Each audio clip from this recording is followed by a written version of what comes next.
Oh, welcome back to another episode of the Double or Nothing podcast. Quick shout out again. Want to thank you for everyone. We got a bunch of new follows this week. Stop right there. Got to go get my Zins. Oh, dude, that's so important. Major that is, yeah. Ooh. I can't believe we almost started without that one. That'd be like me starting without this. I gotta be at fucking full throttle, baby. Dylan Zimbabwe. Light Zinfandel for young Dylan.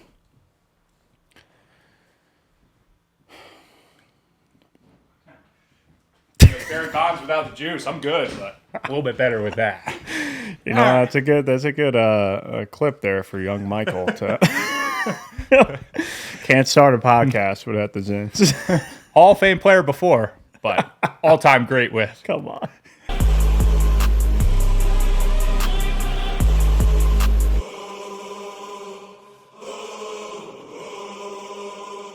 Welcome back to another episode of the Double or Nothing podcast. Just want to give everyone a quick shout out. Thanks for the likes and follows and comments. Just give us a follow if you're not already on all of our platforms. We're on Instagram, YouTube, TikTok, Spotify, Apple Podcasts. Just search Double or Nothing podcast, and you will find the lovely Dylan and myself talking about all things sports. This past weekend, I think it was week 2 of the preseason. A lot of talking points so far, so we'll get right into it. The biggest thing I saw this week was kind of the Russell Wilson and Justin Fields debacle against the Bills, where no one scored a touchdown and both looked pretty poor, and you and I were kind of, high on the Steelers so far. You have any concerns about the Steelers after week 1 of preseason, or week 2 of preseason, sorry? Yeah, it didn't look good. Steelers and their quarterback situation, you kind of go into it thinking, hey, if one doesn't play good, the other will play good. You know what I mean? Like, you kind of go into it thinking you have this 1-2 combo, probably a better backup than most, so you're in a good spot. And then to watch them both go out there and really not play that well is probably not the best sign. But once again, preseason, you're not going to overreact or to anything. A little demoralizing, but it's like at the same time, if you're a Steelers fan, it's preseason. Russell Wilson just came back, I think, last week, so he's got like some growing pains to get through with the offense and working with the wide receivers. But I think we're on the same boat as, that they'll be okay. Yeah, they'll be okay, but I mean, you want to see more than that. You want to see more than that. I mean, that was pretty pathetic, but on both ends, but from Russell Wilson and Justin Fields. Right.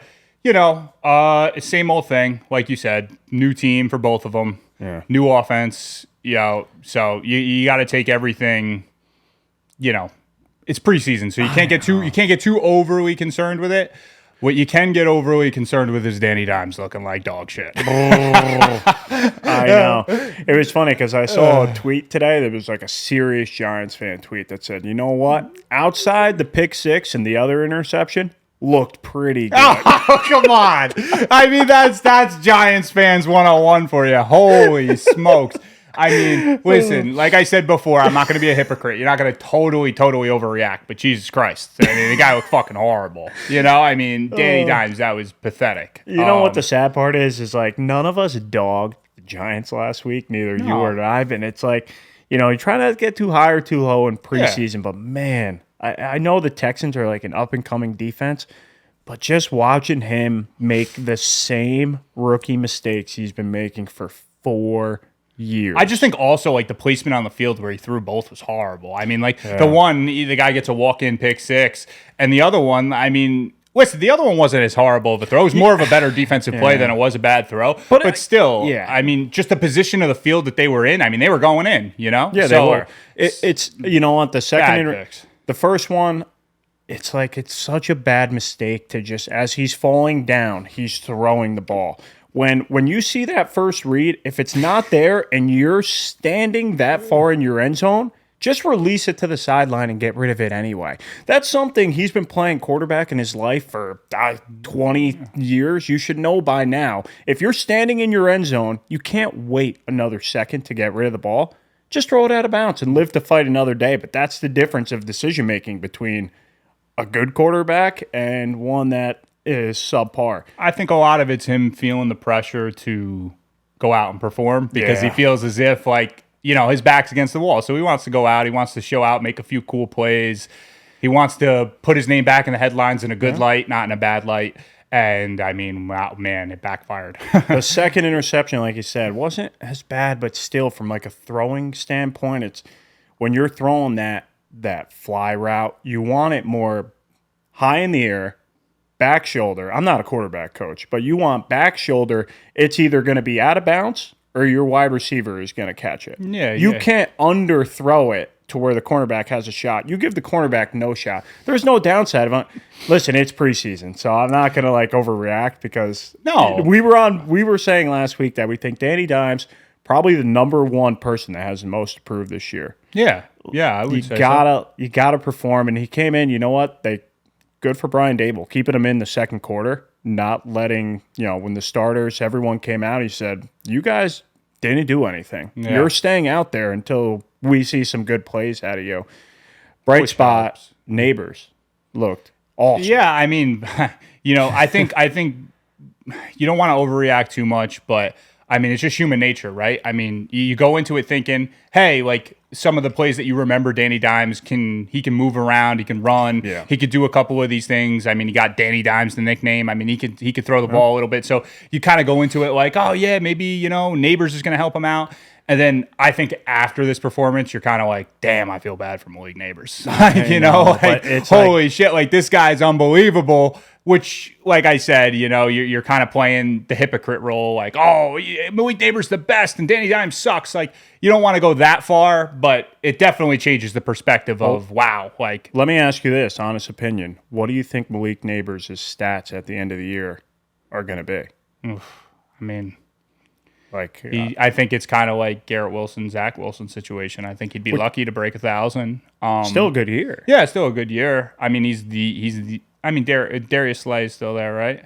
Darius Slayton is still there, right? I hope so. Slayton is it'd be a great third. I'm always a big fan of. I don't know. I think that Malik Neighbors is probably in a situation where if he breaks 1,000 with Danny Dimes, then he's got to be happy. Listen, you got to keep him happy, right? So it's like he's gonna get the ball thrown to him a lot. Mm-hmm. That's not a bad thing. Just go like Zach Wilson, Garrett Wilson. Just go throw him the ball. Oh, dude, Malik Neighbors is going to ball out. He's a good football player. I mean, he's got the talent. He can't be overly concerned with what's going on. Would you be hesitant and not to jump all over the place? Would you be hesitant in fantasy to take him? Oh yeah, for sure. I'm not taking Malik Neighbors. No. Not in any way, shape, or form. I mean, if he falls enough, through the fucking floor, maybe. I mean, I don't know. I'm not touching that. It's tough because of. I'd rather not take him and watch him play unbelievable and be like, oh man, that would have been a nice option before I want to take him and be like, this is the year and watch Danny Dimes go out and fucking. I think for Giants fans, play terrible. You always got to look at, like you said, it's only preseason.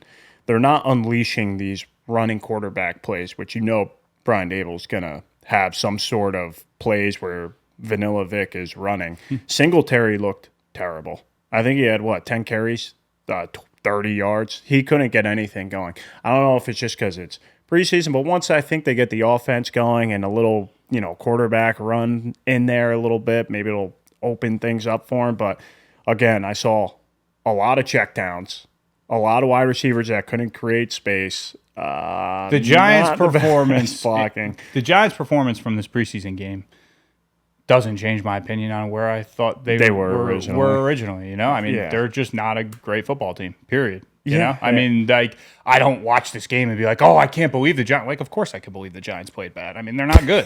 I mean, they're not a good football team. I was expecting a little more out of bearded Danny Dimes. Yeah, I was expecting more too. But I'm just saying, like, it's not a shocking revelation that Danny Dimes threw 2 interceptions and looked like shit. I mean, it's just. No. I think it would have been way more shocking if he would have went out and fucking lit up the world, So I don't think he's that good. I don't think the team is that good. I think Danny Dimes has potential to play well, but I think more times than not, you're going to see him making horrible turnovers and not playing that. Like, well. I think we're in agreement, and I think most Giants fans are, that, like, this team will go with how their defense goes. Kind of like the Jets last year with Zach Wilson. Yeah. Now, yes, Danny Dimes, I personally think, is better than Zach Wilson was last year, but you just got to hope that he doesn't turn the ball over and your defense holds the other team up sub 17 points, you know?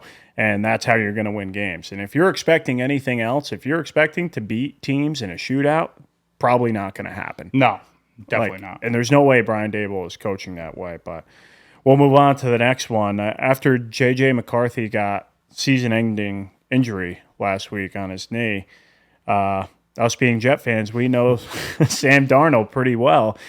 He's got a lot of talent in Minnesota. How do you think Sam Darnold's going to do this year? Any prediction on, like, the Vikings, what they could be? Yeah, I mean, I don't think that Sam Darnold's a fantastic quarterback, obviously. Yeah. I don't think anybody thinks that. But I do think that there's a small possibility that he could be Geno 2.0, you know? Be put in a different position, maybe not as much pressure, you know, like he had in New York coming in. It's a 2 overall pick. Like, he's supposed to be this great, like, savior to the franchise, and New York a lot media. of pressure, you know.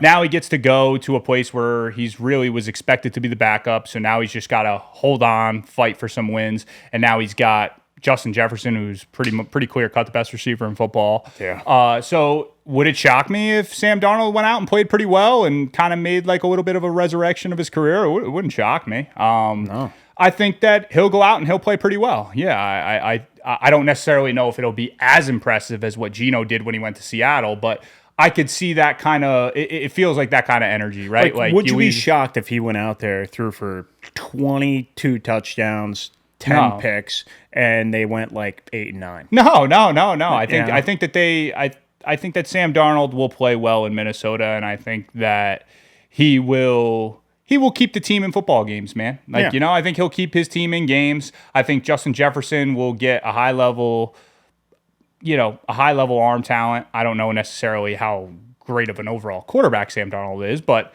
he's got the talent to. This is the best offense he's ever played with. I mean, dude, look what Justin Jefferson was doing with Nick Mullins. I mean, the guy was on pace to, like, break the record. So do I think Sam Darnold can step in and put up good numbers? I do. I think he could definitely turn into the same kind of vibe as Geno leaving the Jets. Whenever these quarterbacks leave the Jets, doesn't it all kind of feel in your gut like, oh man, they're going to go somewhere else? Well, he's going into a position like, instead of Chris Hogan, he's throwing to Justin Jefferson. Yeah. You know, instead of who the hell knows, Jamison Crowder at 32, he's throwing ex-lacrosse to Addison. You know, he's throwing to Hawkinson. This is the best team he's been on outside. He was a backup for the 49ers, I know. After playing for Kyle Shanahan for a year, maybe he understands the reading of options better. And, you know, this is your first option, second, third. You go through the progressive motions. I think Minnesota, there's not great defenses in their division, in my opinion. So, I wouldn't be shocked, like I said, if they went, is 8 and 9 successful? You know, Minnesota fans are probably hoping for something more. Yeah, I think that Sam Darnold will play well. I think that he's going to do all right. To be honest with you, I mean, I wouldn't have been shocked if he just outright, like, won the job. I think he was starting anyway, and they were just going to maybe ease JJ back into it. Yeah, so that's fine. Which is, you know, after the first preseason game, you're like, wow, JJ actually, you know, I didn't think he was going to be great, but like we said, it's preseason. But he didn't look awful. No. He looked great. No, he looked good. He looked good. It's like, oh, man, he could start over Sam Darnold, but I like where Sam Darnold's at. I think that he's got an opportunity to relieve some of the pressure he had in New York, have an unbelievable talent at wide receiver, great tight end safety net with TJ Hawk, and I think that now they have Aaron Jones, great check down. This is the best offense. Yeah, so he's going to go up. He's going to put up some numbers, and I think that he'll do well there. I think. Like, would it shock you if they Here's another question. Would it shock you if the Vikings ended up with a better record than the Packers? Oof. I mean, listen, who's got better? Like, if you look on the offensive side of the ball, that would be surprising. Yeah, it would be surprising. Yeah. Listen, I'm not a Jordan Love guy, but I do think that the expectation is that the Packers are going to go out and and play better than the Vikings. Yeah. So I think overall the Packers are a better team than the Vikings. Would I be absolutely stunned if the Vikings played a little bit better early on, or if they put some pressure on the Packers to play better? No, that wouldn't shock me. But I think that the Packers just paid them $55 million a year. They're expecting to win the division. I don't know if they're gonna. But like just looking, you start looking at rosters and talent. It's like on the offensive side of the ball, Minnesota is like got to be a top 7 offense on that side of the ball. But I know quarterback weighs a lot into it. But I mean in like wide receiver, Jordan tight end, Addison's running there, back, right? Yeah. that group, It's good. That 3 core is like it doesn't get much better than that. Yeah, they're good. They're good. I mean, so we'll see what happens. I like Sam Darnold's chances to make come back player of the year maybe. There you go. Probably a long shot, but it could be. Yeah, for sure. Right. Moving on to other teams trying to get better. The Atlanta Falcons made 2 big moves this week, getting Matthew Judon and Simmons. Justin Simmons this week. 2 great defensive players trying to bolster that defense that was horrendous last year. The 2 signings they made, obviously it's going to have an impact, but more or less like getting better in the division. But what do you think the Falcons are going to do? What's your expectations this year now? Those are 2 big time signings. I mean, I went from a few weeks ago telling you I think the Saints have a pretty good chance at taking the division because I think Alvin Kamara is going to have a little bit of a bounce back year. I think Derek Carr was dealing with an injury last year. I think Chris Olave's on pace to do pretty well for the Saints, but. Yeah, no, I mean, the Falcons basically cement themselves as the favorites with those 2 signings, I mean, they probably were the favorite prior, but I think that kind of cements them as kind of a little shocking because I think that the Falcons are more of a younger team that I thought they were going to try to kind of work into. Yeah. And you sign 2 30-plus-year-old players who are both great, but that's kind of like, hey, we expect to win right now. So, I like the Falcons' chances to do some damage. Definitely, Judon could be a game wrecker. Simmons is great as well. The Falcons are definitely in a position they're probably the clear-cut favorite to win the division. And, I think that they can be a scary team in the playoffs. Do you think, like, 2nd seed possibility in the NFC? Oof. I know that's tough, but, like, it's their so division hard to get into is seeding pretty bad. It's hard to get into seeding just because I think that the overall talent in the NFL has kicked it up a notch. So I think like throughout the whole league, I think a lot of teams are going to be fighting for these spaces. So I think signing those 2 players gives them a much better opportunity to win the division, which I think they kind of need to do. So it is a little scary, and I'll say this because the head coach came out today. Was it Morissette? Michael Penix is not playing the 3rd preseason game. I don't think Kirk is ready. He said we've seen enough where we feel comfortable with him. There's a real possibility he starts week 1 and the Falcons could get out to like this slow kind of roll. That's the only thing that kind of scares me about them. Now, I'm not saying Michael Penix is bad at all. Like, I think that he could be good, but I think he could be real good. Kirk, I don't think has played yet. I don't think he, especially not in game kind of ordeal. So it's like, are you worried about Kirk Cousins missing time and then that could set this team back a little bit? No, because I think Penix is good. I mean, they drafted him 8th overall for a reason, right? I mean, I think that I think he could be very good. I think the team is really young, and I think at every position they're pretty good. I mean, Bijan Robinson's set for a real breakout year. Drake London, didn't really have any options prior to having Kirk and Penix, and I think Penix is better than what they had previous. Kyle Pitts. Yeah, so I'm not overly concerned with that. I mean, you'd like to see Kirk suit up week 1, but if that's not the case, their defense was the weak point. I feel like, but adding Simmons and Judon, it's definitely bolstered it up. It's not like the good thing for them is there's not a lot of offenses in their division that like they're going to scare you, No. And I think that's kind of what they can lean on a little bit. They don't need to go and beat the Panthers, but to do it, they have to score 30. Like, that's just not going to happen. Yeah, no, Panthers are going to stink. Yeah. So, I mean, I like where the Falcons are at, and I think that those two signings help them a lot. It pushes their team forward for sure. Definitely puts them in a much better position to win the division, which in turn puts them in a better position in the playoffs.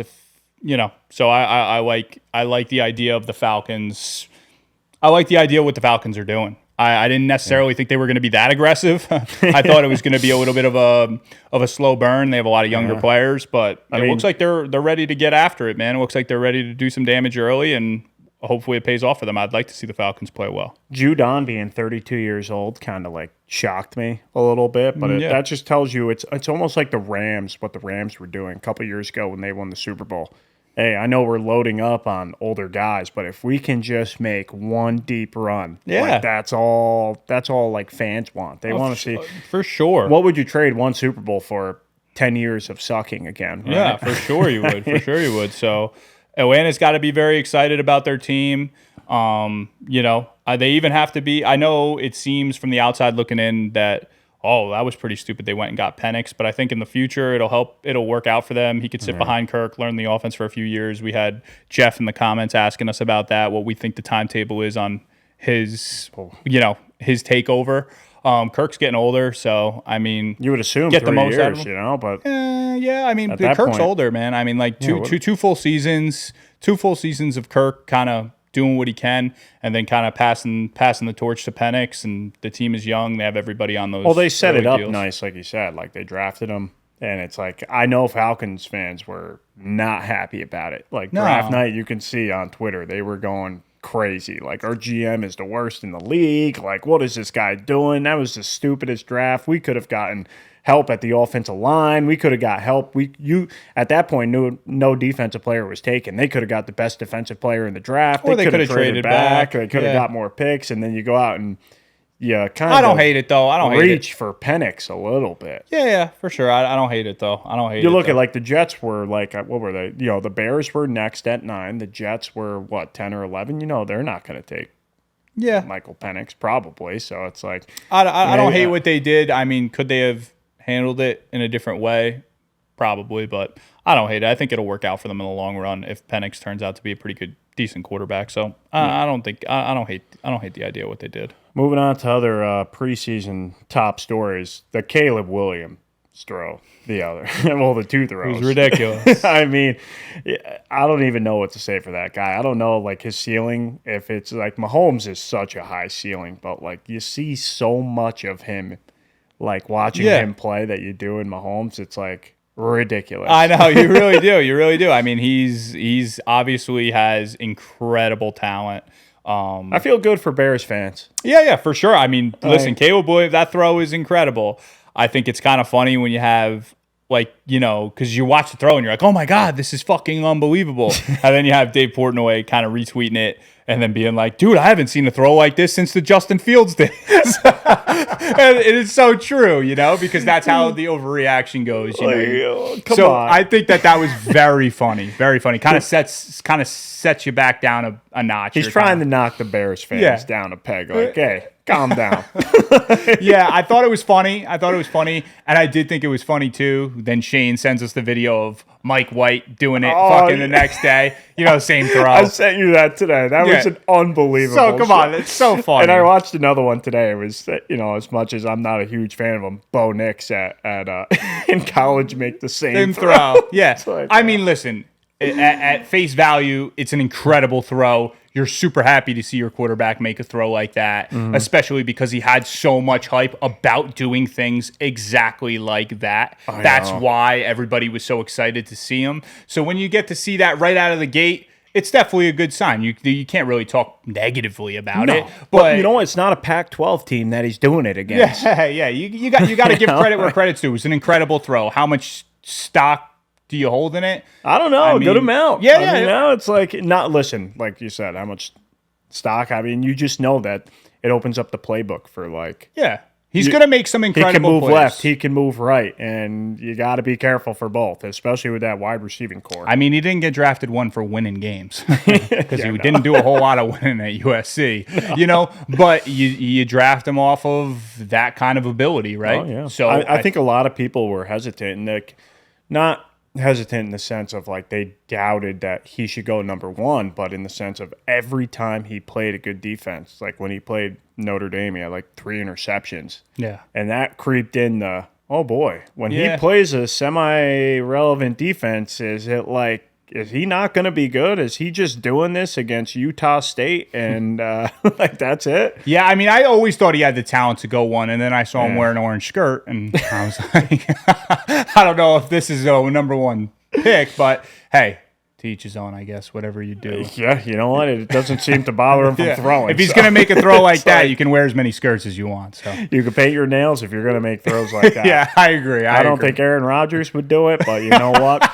If he did and he's still throwing back shoulder dimes, then to hell with it. He can do whatever he wants. Yeah, no, he's going to be good. He's going to be good. I don't want to overreact. Like I said, I'm happy for throw. Bears fans. I mean, I was a big Jay Cutler guy just because it was Smoking Jay. But you know what? They haven't had anyone like relevant in a long time. Yeah, and long time. I don't think Fields is terrible, despite what he's done in preseason. I do think the like opposing argument though is that you did see Fields do a lot of incredible shit in preseason. Like you did see him make insane throws on the run. You did see him run around the field like a maniac and run these touchdowns in. So like you don't want to get yourself too high on the idea that he has this crazy athletic ability, but you gotta at least give credit where credit's due. It was an incredible throw, and I'll leave it at that. 100%. And it's like, you know what? Fields had his ups and he's had his down, and like he could open the playbook because of his feet. But they really did, like, I almost feel bad for Justin Fields in a way because they really did make the offense a lot better this year. Yeah, for sure. Going out and getting Swift and getting Keenan Allen and drafting Adunes, like that. The offense is a lot better this year than it is last year. Oh, yeah. It's not going to be an apples-to-apples comparison for sure. But I'm sure he's going to do a lot better than Justin Fields did last year. Oh, maybe. You know what? It's like, they win 7 games last year? What do you think they're going to get to this year? 9? I think they're over. I think they're completely completely up in the air. I wouldn't stun me one way or another. If they played out of their minds and won 10 football games, I wouldn't be shocked. And if they kind of, faded into mediocrity and won 7, I wouldn't be shocked either. They got to get over the Packers hump.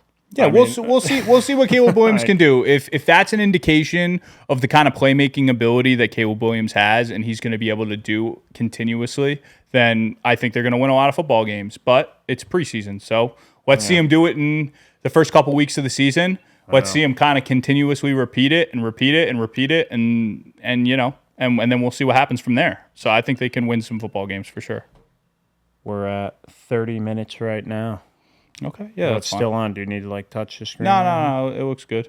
All right. Do you want to clap to restart again? No, we're good. Oh? We're good. All right. Yeah. All right, moving on to his predecessor here. Patrick Mahomes made an incredible behind the back pass today not today, but during preseason week 2 to Travis Kelce. Wasn't supposed to be a design play or throw, so I guess just Mahomes seeing what Caleb Williams did and say, you know what, I can probably do another thing that you can't do, and it's right behind the back. Yeah, I mean, listen, Patrick Mahomes at this point has done so many incredible things that he almost makes you numb to shit like this because you see the behind the back throw and your immediate reaction is almost like, oh, the media is going to go ballistic over this. It's just another Patrick Mahomes move. But it's still incredible to see. Oh. I mean, to see a guy throw the ball behind the back in preseason, it's just crazy to watch what he can do. So does he attempt it in a real game? Oh, maybe. I don't know. I've seen him throw it with his left hand. I've seen him almost parallel to the ground, slinging the ball downfield. So he does all these insane things.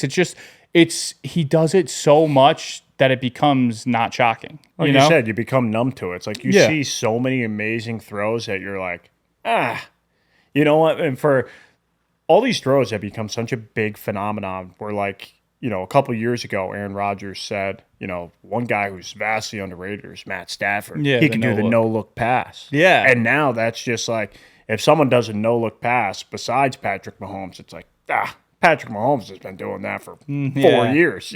He's become an enigma in terms of what quarterbacks should be able to do. And you can't even compliment a quarterback's throw anymore without it being like, oh, well, Mahomes does that every week. I know. He set the bar very high, man. I mean, he sets the bar very high for doing unthinkable shit. Yeah. We're back again. We've spoken about Patrick Mahomes before. you'll never be able to bet against him, especially if it's your favorite team in the playoffs. You have to see him fail before you'll actually go in and be like, you know what? I'm betting against Patty Mahomes in this big spot. Absolutely. I just said that to you probably a half hour ago. I mean, like it's just at this point, no matter what, he's got to fail at such an incredible level in a big moment before I ever feel confidence going against Mahomes. Like, come playoff time, it just is what it is at this point. Like, he's the new Brady. You get to the playoffs, it's like, I don't care how good the Ravens are. I don't care how good the Bengals are. I know the Bengals had beaten them once, but at this point, like, until Mahomes puts up a dud of a game in a big moment, like, I'm rolling with Mahomes, dude. Well, it's never been his fault, right? Like, I mean, the Tampa Bay Super Bowl, his offensive line was out. He had a high ankle sprain the week before. It's like, you can't – I know it will go on his record. Like, he lost to Tom Brady. And for a lot of people, that'll hold so much weight. I think people underestimate it. That loss to Tom Brady might hold the who's the better quarterback debate for like 40 years. I know. It is true. That's like, imagine if LeBron lost to Michael Jordan when Jordan was 40 and LeBron was 25. I know. I agree with you. I bet on Brady in that Super Bowl. But I bet on him not necessarily because it was Brady versus Mahomes as much as it was offensive line issues and the sprain and everything else. But yeah, I agree with you. I think that's not a depiction of who Patrick Mahomes is in a big moment as much as it was a depiction of one team was just heavily, like, in a better position to win the game. Oh, yeah. I mean, it, like, health-wise and everything. I mean, as soon as you saw a high ankle sprain out of Mahomes, you're like, it's probably pretty serious because he's not the one to just kind of roll over. He was running for his life all game. His offensive line was so good. I mean, he was running for his life all game. But I don't hang that on That's Mahomes. what makes Brady Brady. I mean, I give Brady the credit, but he still had to go out and win the football game. But I don't take as much away from Mahomes, if that makes any sense. I don't take anything away from him. Yeah. It's almost like we've seen him, like you said, do so many things that it's like, you know what? One game, it happens. But the guy already has multiple Super Bowls. What can you possibly... No, you can't do it. You can't, listen, at this point, Mahomes is just a mute point. I mean, the guy is just fucking gonna... The guy is 100% the baseline of greatness. Like, you will be compared to Patrick Mahomes. He's like the LeBron. He's the Michael Jordan. He's just like, he is that guy right now. Vegas has to be he's up there with Brady already going into these playoffs games where they like make the Ravens 3.5, 4-point favorites against the Chiefs. No, you can't. You can't. But they are. I know, but it's crazy, and it's why I'm winning money. Because then you just take the Chiefs money line, and it's just like free. Absolutely. Absolutely. At that point. A lot of people have been doubting your boy Travis Kelce. Yeah, which I'm like kind of stunned. I'm kind of stunned by that. Like the Travis Kelce hate, and I wouldn't even go as far as to say it's hate, but like everybody's expecting him to have like this down year, and he's not going to produce like he used to. Based on what? Based on what? His age? I mean, like, what? Does it do that big of a? Does it cause that big of a step back? I disagree. I think that Travis Kelce will have 1,000 yards receiving. Travis Kelce will have, 8 to 10 touchdowns. He'll be just as big of a factor as he's been in the past 3 years. Like, I know last year he had the injury early on. He missed the Lions game. They sat him in the last game because they had a better position or whatever. But they needed him to rest. Yeah, they needed him to rest. And I get it. But his down year last year, 93 catches, 984 yards, 5 touchdowns. Didn't play the last game. Travis Kelce, I am not worried about Travis Kelce. So all these people coming out of the woodwork saying, "Oh, I don't know, he's gonna fall to 3, 4, 5 tight end this year." Out of your fucking mind, dude. Like, Travis Kelce is that dude until proven otherwise. He's putting up like wide receiver 1 numbers, even on like a down year of 90 catches, 1,000 yards. The guy, the guy's a machine, dude. Like I refuse to cave into he's getting older, he's going to have a down year until he does it. And maybe this year's the year. All these media outlets and his over-under prop for the year is like 830 yards and all this. Like, I put no stock in that. I think Travis Kelce is going to go out. He's going to have the same kind of year he's had. He's going to go out. He's going to have 95 catches. He's going to have anywhere from 950 to 1,100 yards. Travis and he's gonna have 10 Kelce is touchdowns. going to kill your favorite team week in and week out, whoever's watching this. And you're going to ask the same question of, how do they leave this guy wide open in the middle of the field? And They're playing backyard football. Like, they really are. Like, he's one of those guys who kind of goes off his own playbook. Like, half the time, he just looks like they're out there in the backyard throwing the rock around. Like, he just finds an open space in the field. It seems like when Mahomes is in trouble, he's always available. It's just until that chemistry completely breaks down, or until Travis Kelce starts getting injured and starts slowing down, until I see that physically on the field during a regular season, I'm not buying into the fact that he's going to have a down year. No, I don't buy that he's like the fifth tight end. I mean, if he's not top two. No, I mean, they're still placing him in that's a little bit of an overstatement. I'm just saying, I've seen people say in their own takes that they wouldn't be shocked if Travis Kelce fell down the ladder quite a bit this year. And I just don't understand why. I guess age at some point has to play a factor, but I think it'll be this year. They draft Worthy this year, and we still don't know what's going on with Rashee Rice. Yeah. That's its own debacle in its own. And, we've talked about this. We don't know how everyone else feels. Like the Rashee Rice thing. I mean, we're not Kansas City haters. How can he not be suspended for what he did is just mind-blowing. Mind-blowing. Dude, the guy has 8 felony charges. A couple months before that was claimed to have knocked out a reporter, punched out a reporter in Dallas. The guy injured a bunch of people, street racing. Like this isn't like some guy who got a speeding ticket. What are we talking about? Dude, what are we talking about? Like you said before earlier on the phone, Henry Ruggs, gets in this horrible accident, kills somebody. The guy's in prison. The guy's in prison, but we're not even suspending Rashee Rice for basically doing something that just happened to not end with anybody dying. If someone dies, what does he get?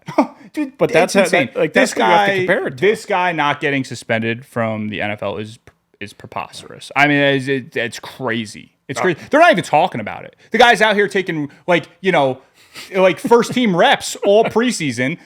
He's out. The Chiefs are under the impression this guy's just not getting suspended. And he's taking the wide receiver one reps. All these things It's just, I hate to break this to Chiefs fans. If he was on the Carolina Panthers, he's suspended. He's getting 6 games. Yeah, I mean, Kansas City is the protected child of the NFL, so I guess maybe that has some factor. Yeah, it's crazy that anybody who has 8 pending felony charges, injured a bunch of people, plus has the allegations of knocking out a reporter in Dallas a couple of weeks before. It's insane, dude. It's insane. This guy has to be taught a lesson. This guy has to be suspended. Period. They call it the NFL the no fun league, but this right here, how this is great. They ended Ricky Williams' career over smoking pot. And this guy's gonna waltz out there in week 1 without unscathed. That's insane. It's they brought insane. The guy's Tom Brady to court for deflating, and he won.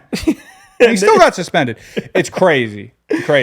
So my take on that. Listen, I have Rashee Rice in the Dynasty League. I want the guy to be on the team. I think he's good. I'm sure a lot of people. I'm sure he's really high on everyone's draft board for fantasy this year. And no, this has nothing to do with that. We took Xavier Worthy's over passing yards. No, it definitely is. It definitely is. I'm aggravated by the fact that I take this guy's over under the assumption, or under a pretty standard assumption that this guy's going to get suspended, right? I mean, I don't think I was going out on a limb by thinking this guy's going to get suspended. You would assume. What are we doing? This guy's got to be suspended. When you almost kill someone, and that's someone of his age, this isn't someone who's 30-something years old doing this. This is a young kid where it's Roger Goodell should be making an example of we don't care who you are. We don't care what team you play on. If you do this kind of stuff, you're going to get a game or two. Yeah, absolutely. Absolutely. There's absolutely no reason for him to not be suspended from the NFL. That's the end of the conversation. It's weird because we haven't. Have you ever, do you remember anything like this kind of scenario before where it hasn't ended in a suspension? No. Right? No, they're always suspended. Like I said, Ricky Williams is smoking pot. I mean, Ray Rice, rightfully so, gets suspended. Career ended. Kareem Hunt. Kareem Hunt. I mean, how many games did Alvin he miss? Kamara. Didn't Alvin Kamara? Kamara beat up a reporter at the Pro Bowl last year? He got missed suspended. a couple games. Like, what are we doing? I don't know what they're waiting What for. is going on? Now, this could come out after we put out the podcast that, 2 days later he gets 4 games. But that's fine. But it shouldn't. What's taking so long? What's taking so long? Yeah. Like the Chiefs obviously are under the impression he's not getting suspended because he's taking all first team reps. He's out there. He's number 1 on the depth chart. Or maybe number 2. I don't know if Hollywood Brown's number 1, but that's semantics at this point. But either way, the guy is. They run routes and whoever's. They're under the impression he's not being suspended. And I think a lot of the media outlets are starting to catch on too, which they should give a lot of heat to the NFL for that. That's bullshit. If I was another owner, I'd be like furious right now. Furious. Absolutely ridiculous. It shouldn't be like career ending, but we've seen a lot of stuff happen before where people have been proven not guilty to where the team can't even keep them on their roster anymore because of how severe it is. But dude, if that's me or you, we don't have a job, bro. What are we doing? No. Yeah, we're getting fired Yeah, tomorrow. come on. I mean, you got to hold these guys to the same standard, dude. Didn't he flee the scene? Yeah, I don't. Dude, we got to hold these guys to the same standard as you would hold anybody in life. Like, you can't just go up because he plays for the Kansas City Chiefs. Like, he just walks away. Like, he walks away from this problem. Like, I don't know if that insane. flies in New York. I don't know if it's because it's like in the middle of nowhere and it is the Kansas City Chiefs. That is insane. Like, he needs to be suspended. I know. All right, well, we'll move it on to the next big topic of today is ESPN just dropped their power rankings post-draft for 2024. I'll just go through the top 10 real quick. We have Kansas City, Detroit, the 49ers, Baltimore, Buffalo Bills, Miami Dolphins, Eagles, Houston, Packers, Cincinnati, I believe it is. Cowboys, I think, was 11. Yeah, the Cowboys at 11. Yep.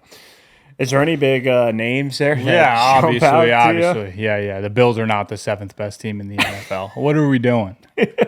They lost Gabe Davis, Stephon Diggs, like their 2 biggest offensive firepower. They lost 3 big defensive play. Actually, technically 4 now. Well, not that Tre'Davious White ever played on, but now Milano tore his bicep. He's out. Jordan Poyer, 7th best team. I don't know. That's crazy to me. I mean, and I disagree with that. I think they take a big step back this year. I mean, I know Josh Allen can carry a lot of the dead weight, but there's too much weight to carry for one player to carry them to a top 7 spot in the NFL power rankings. It's insane. I don't think we're like we're not Bills haters. We always kind of root for Josh Allen. We love Josh Allen, but this is going to sound bad, but I would not be shocked if the Bills went into this year and won 8 games. Dude, yeah, no, come on. I mean, I know they're projected to win 10.5 or 11 games. I just don't see their defense has gotten so much worse. And I know McDermott is this defensive scheme guru, whatever.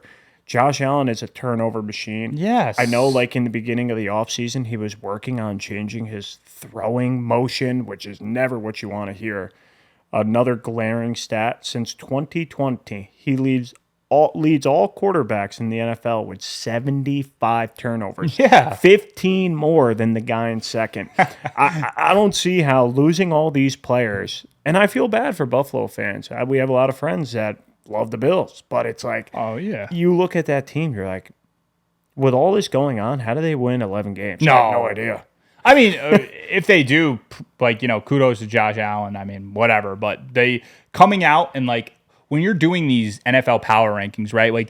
This is supposed to be teams on paper, right? Teams on paper, guys stay healthy. This is what you're looking at, right? I mean, this is just a statistical thing. It's not like the Bible, right? I mean, you gotta take into the Texans are high, but the Texans are high because on paper they're an unbelievable football team. Will they all play great together? Who knows? Stephon Diggs is a cancer, but at the same time. I understand why they are where they are. You can't bring me to a conclusion. You can't bring me to the idea that the Buffalo Bills are the 7th best team in the NFL. Not with their offseason. You just can't do it. And it's not like they did anything in the draft to make you feel different. It's Keon Coleman, I get it. He was good at Florida State, and he looked good in the ACC against South Carolina, But it's you watch him in preseason. No, he can't create that much separation. He doesn't have great hands. they're so Josh Allen dependent. It's like, and I think that they've been disrespectful. They're disrespectful to a lot of teams. They're disrespectful to a lot of teams on that list. Like the 100%. Bengals aren't top 10. They're number 9. Post-draft rankings, number 9. Oh, okay. So they're number 9. Okay. But still, kind of disrespectful Okay, but to what they have. number 9's not bad. Number 9's not bad. The Cowboys fell out of the top 10. I think that they're pretty much right around there. I think they probably are 10 or 11. I know they put the Packers at 10 because they beat the Cowboys in the playoffs, but on paper, the Packers aren't a top 10 NFL team. I mean, What do you think about Miami at 8? Like, I like it. If anything, I think that they can go up or down a spot, and I think the Jets should be in there. I mean, I know everyone's going to come for our neck. Oh, Jets fans, whatever. Like on paper, the Jets are fantastic. Breece Hall, top 2 running back in the NFL. Like Garrett Wilson's probably on paper, probably projected to be a top 7, 8 wide receiver in football. Mike Williams is a good deep threat. Like their offensive line, they bolstered up in the offseason, plus AVT coming back from the injury. Their defense was a top 3 defense in the NFL last year. Like Aaron Rodgers comes back off the injury. He's only 3-4 years off of back-to-back MVPs. Like I know. They're on paper, they're a better team than the Bills. So what do on paper they're a better team than a lot of those The teams. The Dolphins on paper are better than the Bills. Yeah. The Bengals definitely are. And the Packers are just getting the recency bias of playing their ass off in the playoffs and making a good run. But they're on paper, they're not a good enough team to be a top 10 rated team going into the season. Even if they're number 10, like I'm not mad at it. Do I think the Cowboys on paper are better than the Dolphins? Like I think the Cowboys the Dolphins, no. I think the Cowboys are a better team than the Dolphins just because of their defense compared to the Dolphins defense. I think they are, but the top 5 teams, I'm not. I'll leave them alone. Yeah, I'll leave them alone. If you want to put Philly on paper, is unbelievable. Yeah. Top 5 is fine. Detroit, unbelievable. San 5 Fran, through 7, 6 through 7, 6 through 10 is where they lose me. I still want to see more from CJ Stroud. I know, reports are he is awesome and he is great, but it's like we saw him. He looked real good against the Browns. Yeah. He looked real bad against Baltimore. He plays the Jets. I know he gets hurt, but he looked real bad against that defense. But everybody looked bad against everyone. The Jets. I know, and it's like you still want to see more on paper, like you said. They're a top 5, 6 team on paper. That's why I'm saying. That's why I'm not mad at that. It's not a CJ Stroud thing as much as it is a team thing. That's why everyone's going to come for my neck and say, "Oh, Jordan Love, you give Jordan Love no credit, but you give CJ Stroud all this credit." No, I'm giving the Houston Texans credit. The Houston Texans on paper are a better football team. Period. Just like on paper, name one superstar player on the Green Bay Packers. Can you? I mean, if you're going to go out on a limb, say Josh Jacobs. I mean, then that's a stretch. Their cornerback is Jair Alexander. Yeah, he's top tier.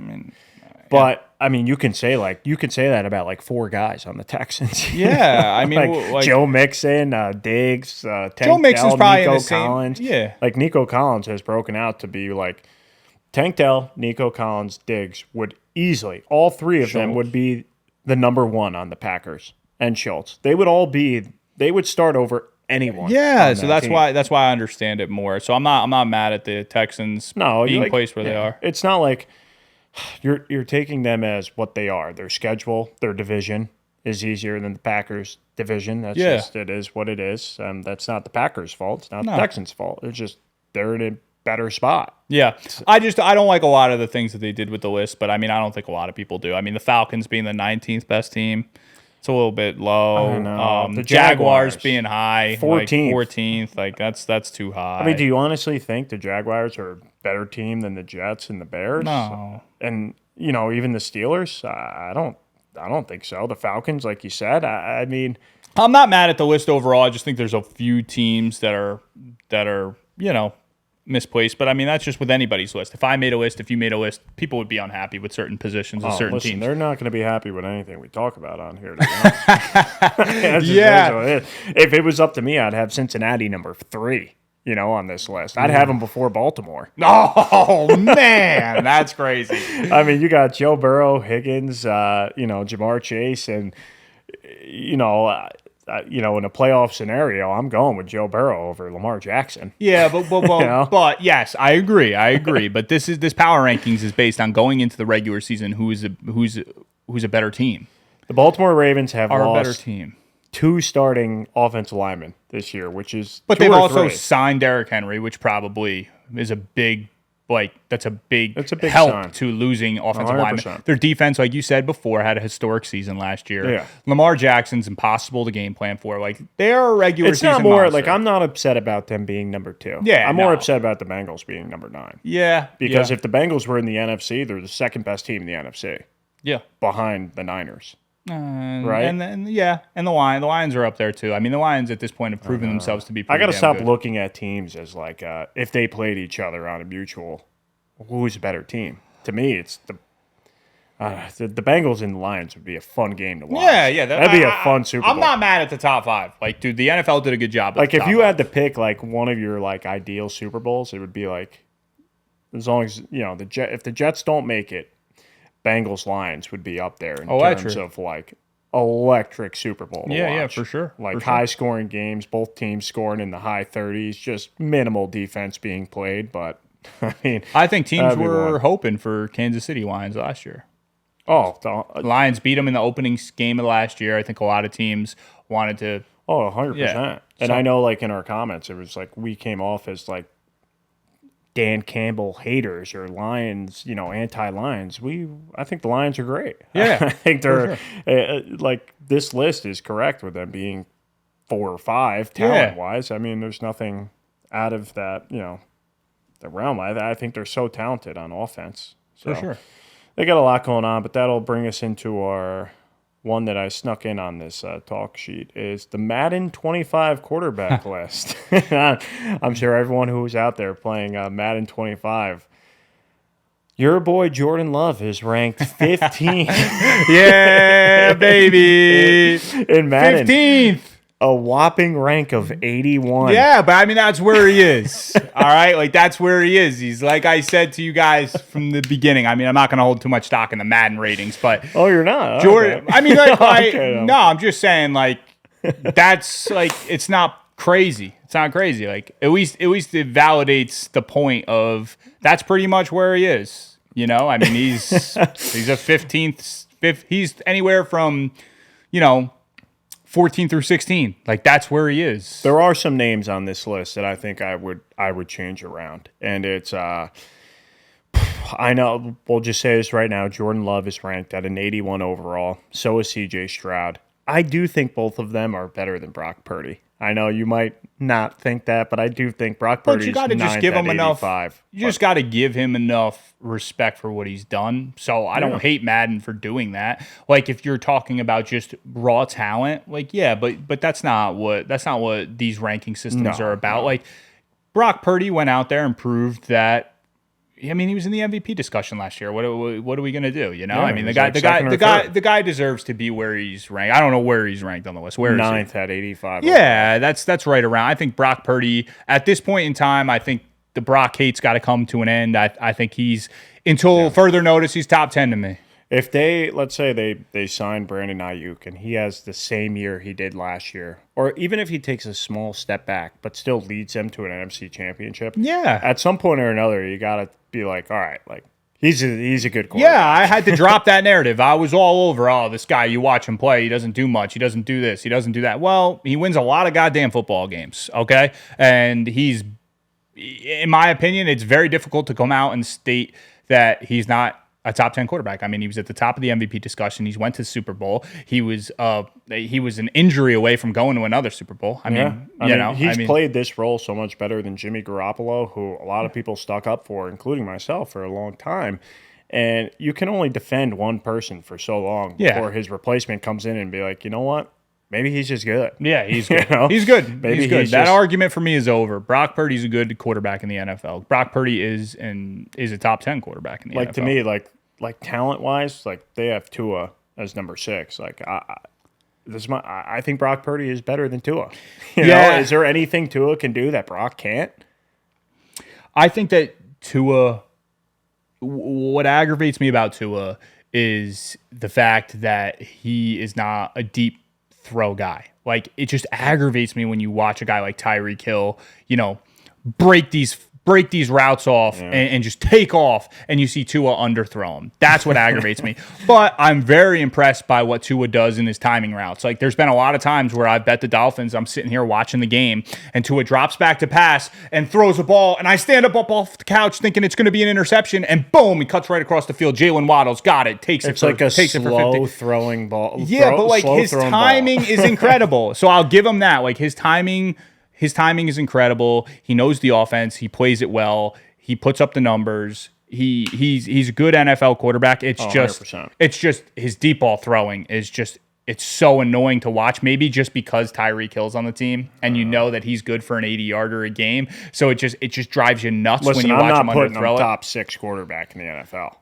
No, I mean, this debate has been going on for.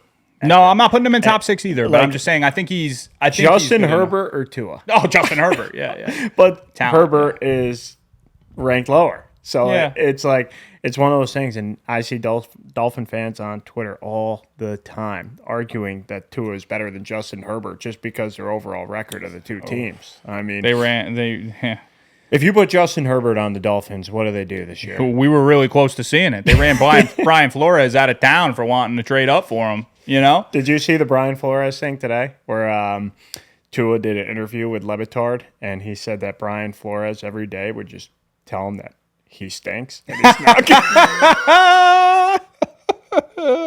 That he's not good and not a good quarterback and doesn't make good throws. And Tua admitted this out loud to Dan Le Batard. Yeah. Said, it's refreshing to have a coach come in and tell you are great. Yeah, no, it's funny. If that's not a real story, but I saw it on the Le Batard show. It said on Twitter that he did admit that Brian Flores would come in every day and tell him that you kind of suck. Yeah, which, I mean, he doesn't do he does all the little things correctly, so I guess there's a lot to be said for that, especially in an offense that's so fast and timing is so important that maybe if you do get somebody else in there, you would see how good Tua really is, because maybe somebody else couldn't get that timing down and couldn't get those crosser routes, and because a lot of their stuff is that confusion. Mike McDaniel's like a weirdo with that stuff, you know, all the confusion and all the crazy routes and stuff, and Tua's timing is very, very good. It's just I would like to see him be able to launch the ball 55 yards downfield to Tyreek wide open. I mean, do you think Odell Beckham Jr. actually even plays this year on the Dolphins? I think he'll play a factor. I don't think he's going to be. I mean, I think he's way beyond the point of causing a serious impact. But, I mean, I think he'll get some burn. I mean, he'll have 1 or 2 plays this year where people are like, oh, wow, like he looks great. But I don't think overall for an entire season, I don't think he's going to be that much of a factor. I think Jalen Waddle is head over heels better than him. He's so good. I think Tyreek Hill, obviously. They got Mostert and Achane or whatever his name is. Like 2 great running backs. I think their offensive line is good and their defense is pretty solid. I will throw in one more hater comment here on Tua. Is that in games below 50 degrees, he is 1-7 with 9 touchdowns and 12 picks. I mean, absolutely. I mean, you know, they're not good in the cold. I mean, you've seen all those highlights of them freaking out when they're playing in the cold, talking on the sidelines. It's like they're not a good cold weather team, which can hurt them. But you know, hey, that's why seeding's important, right? Go out, win the division. Maybe get a high enough seed where you can ride the home field through the playoffs. As an AFC East seems like a tough division, but we've said this how many times? Would you be shocked if the Jets were all hurt by week 4? No. And would you be surprised if the Bills only won 9 games? No. Dolphins fans are under the impression they're going to win the division. I mean, that's what Dolphins fans. Totally just possible. like Jets fans are, just like Bills fans are. But I think the division is up in the air. Oh, 100%. Like each team could probably win 9 games in my eyes. Yeah. And I would not be shocked at all. I could see the Jets maybe winning 7 if Aaron Rodgers, something happens, like a setback. But yeah, I don't know. That's one of the divisions where it's like, it's so weird because for so long we saw the Patriots dominate and then we turn around and now they're just a 4-win team. Watch this clip yesterday about Colin Cowherd saying that Bo Nix was going to be the best rookie quarterback out of the bunch drafted this year. I know, listen, Drake May, that's an easy one to just knock off the list because his team kind of stinks. But do you think that Bo Nix does have a great chance of being the best rookie quarterback this year? No, I don't think so. I think that's a preseason overreaction. I will say though, I mean, I'm I'm more on this side of the argument than you are. I mean, you really don't like I Bo don't, Nix. yeah. I think he played good enough where I kind of just want to see what happens. What do you think Bo Nix is going to be this year after his 2 pretty good preseason games? Yeah, I mean, honestly, I don't want to overreact for preseason. I mean, he's looked good, but I don't think he's gonna translate that well to the NFL. I gotta see it though. I'm not gonna be a hater, and I'm not gonna be all over him for playing great or be, or think too negatively about him. Like, what's your opinion on it? You have more. You have more. Full of an disclosure, I was just a complete hater. I think he was like too old, and the Broncos are not a good team, and I'm not a big Sean Payton guy. Is he going to be great? No, there's no shot he's going to be great. Is he going to be better than Caleb Williams? No. Is he going to be better than Jaden Daniels? No. Could he be third above Drake May? I'd hope so because the Patriots are terrible. But what does that even mean? Like, the Broncos are maybe going to win 6 games this year. Does that mean he's a great quarterback? No. Like, that's what do you want to see out of him? Oh, wait, well, if he has one good year, all right, and then he's 28 next year, and he's in a division with Patrick Mahomes and Justin Herbert. He will never be the second or first best quarterback in that division. So it's like, what are you hoping for if you're Denver?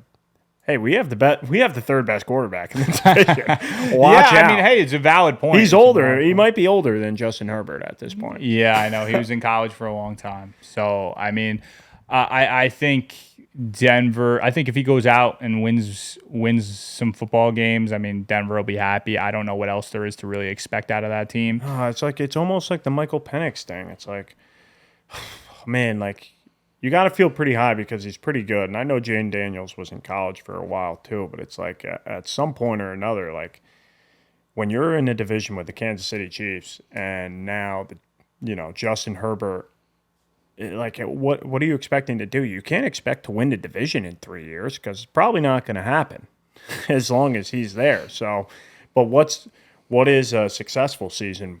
Getting the wild card spot, I don't really know. But I think the successful season is just seeing him put up good numbers, not turning the ball over, learning the offense, playing well, and making the Denver fans believe that he could be the guy moving forward. And it's like you don't want to get flack for saying, hey, if the guy throws for 3,000 yards, congratulations. That's like a typical thing to do now. If you're an NFL quarterback in 17 games, you should throw for that many yards. Yeah. If they win 5-6 games, successful season. That's right where they're slated to win. Yeah. But moving on to the next one, we'll talk a little bit more about fantasy football since a lot of drafts will be happening within the next 2 weeks. The football season starting the first week of September. We've played in a lot of fantasy football leagues. I don't know about you, but every year when I go in, I kind of think of like my kind of approach that I want to do. But I always leave 2 options, whether I want to be like running back centric or maybe wide receiver heavy. But it all depends on what pick that you get. And you usually don't know that till like an hour before the draft in most cases. But what do you think? Like, what's a good like mindset going in? How should you prepare for the draft? I think you said it well. I think it really just depends on what picks are kind of happening in the moment before you, right? You want to the wide receiver position is so stacked that like you almost sometimes can get pressured into like, hey, there's not that many running backs to choose from, so maybe I'll grab one early so that I can at least have one guy on my team that I feel confident in putting up points every week. But also,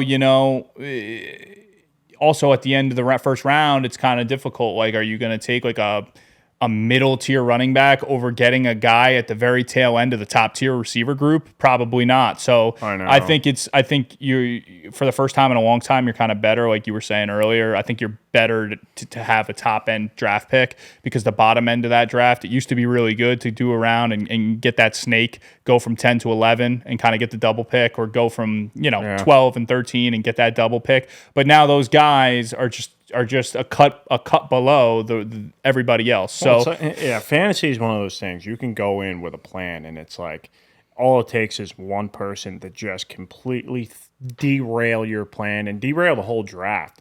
Like if you don't have a top 5 pick, I mean, it's going to be McCaffrey. It's going to be probably CeeDee Lamb, Tyreek Hill, Justin Jefferson, Jamar Chase. Like those are going to be like your top 5. And then it's like, well, if you don't get your top 5 and you get in that, second tier-ish, like do you jump up and do you grab a Bijan or do you grab a Breece Hall? Yeah, I think those are two guys you jump for. I think Yeah. Bijan and Breece are two guys you jump for.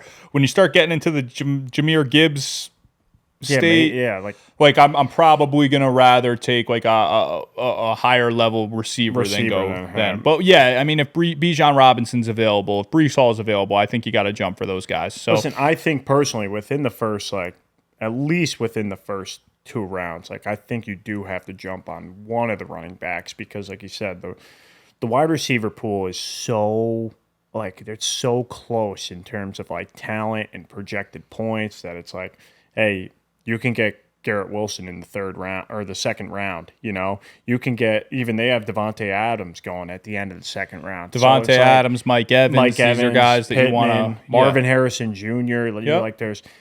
Like I feel like you want to jump in at least in like full point PPR leagues. This is all we're going off of, but having a running back that can do both, like Breece Hall and McCaffrey. I mean, those are two low hanging fruit. Bijan Robinson, they can catch 7 balls a game, and it's so easy. Yeah, with that being said, though, like if those guys aren't available, Bijan and Breece, I would rather get a guy like Devontae Adams, Mike Evans, Marvin Harrison Jr. Just because later on down in that draft, you're going to see guys like Aaron Jones fall. You're going to see guys like Rashad White fall. You're going to see guys like James Cook fall. So.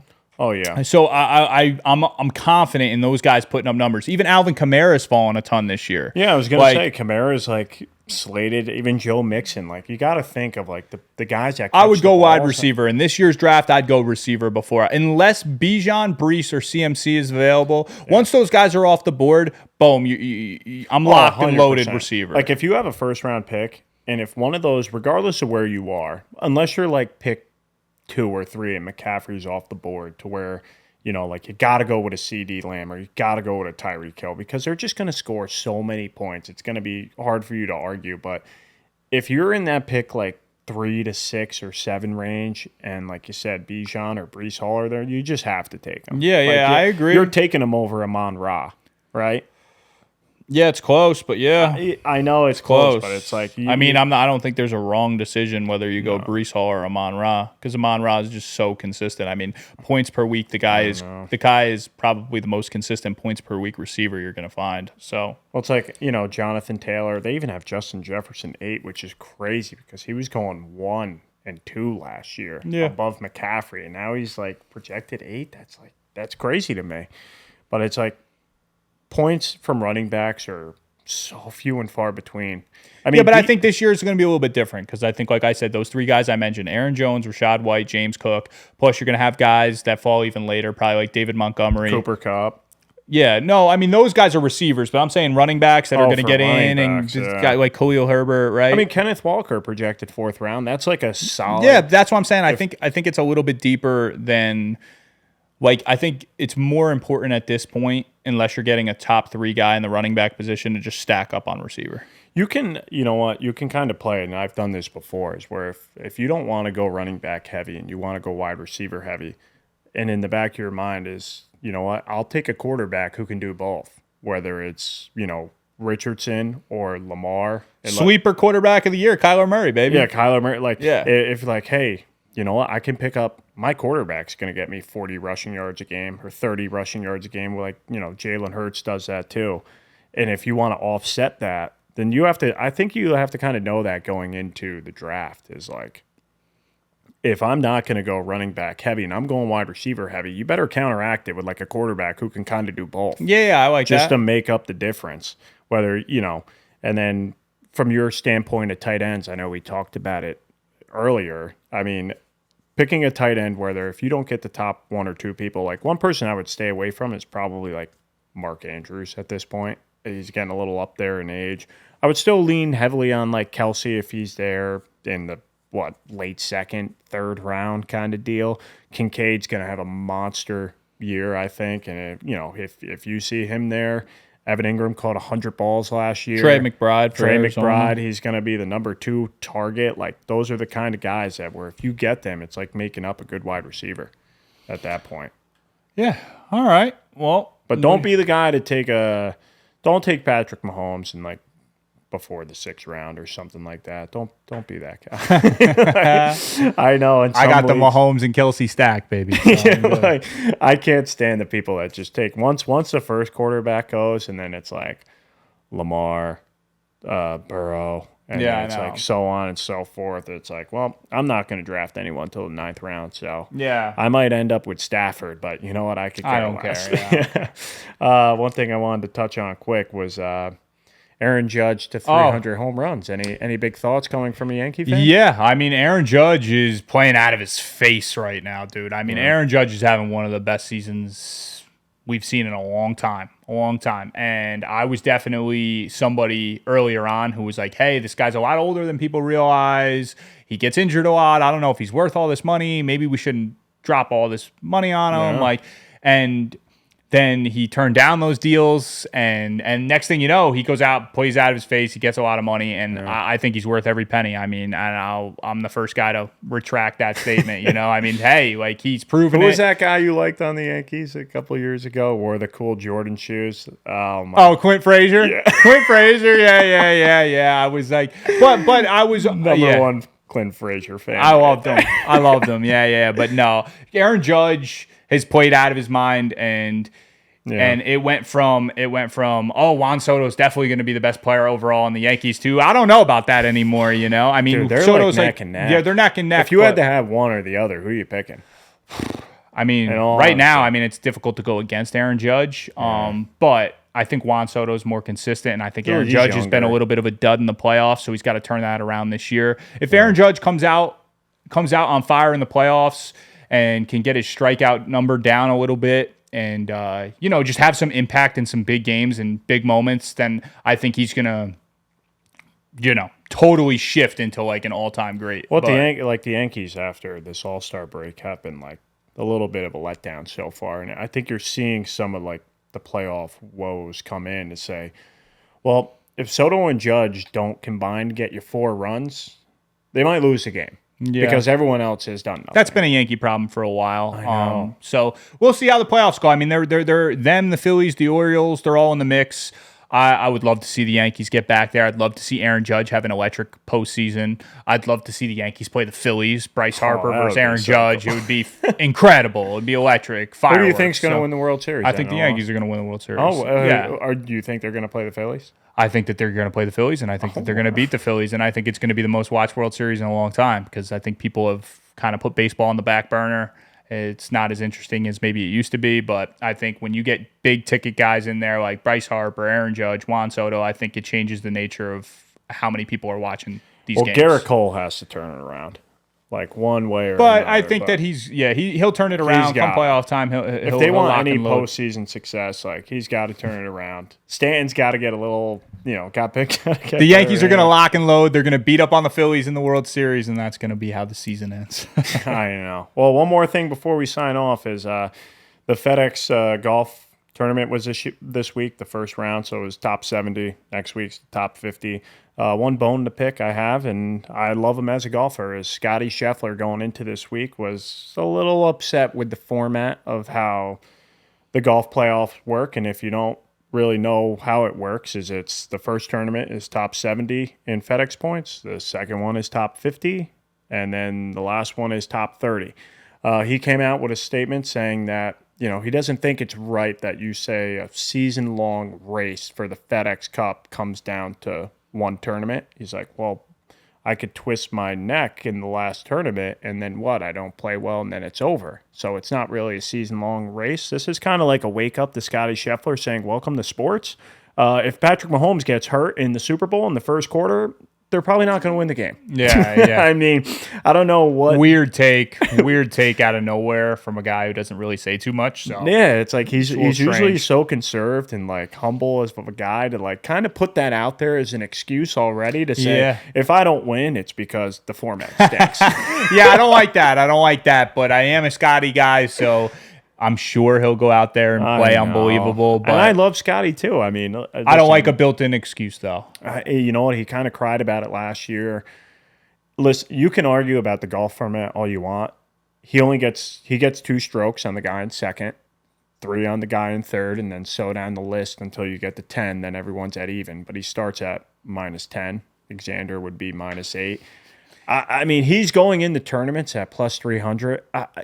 I truly want to know of how much of a lead does he want to say, like, you know what, this is a fair tournament after all. Like, weird take. I don't like the idea behind him saying that. But this isn't a Bash Scotty thing. Like, I love him. He's the greatest golfer in the world. But it's like, welcome to every other sports. Like, hey, Aaron Judge gets hurt. Yankees are in the World Series. Yeah, they might not win. Yeah. I agree. So we'll see how he shakes. I'm sure he'll win. I'm sure he'll win. If he doesn't win, he's going to be top 3, and they're going to ask him the question again, how did you feel that you played this week? And he'll probably say it again, and then the golf world will just go on. Yeah. It is what it is. All right, but wrapping things up, thank you for tuning in to another episode of the Double or Nothing podcast. Just a reminder, tune in and listen to all of us. We're on YouTube, Spotify, Apple Podcast, TikTok, Instagram, YouTube. Just search Double or Nothing podcast. Yeah. Thank you. Next week we'll get into some gambling stuff, hopefully, and we'll start to see. Yeah. We'll start to see everything take off. But I hope so. Thanks for tuning in. Thank you.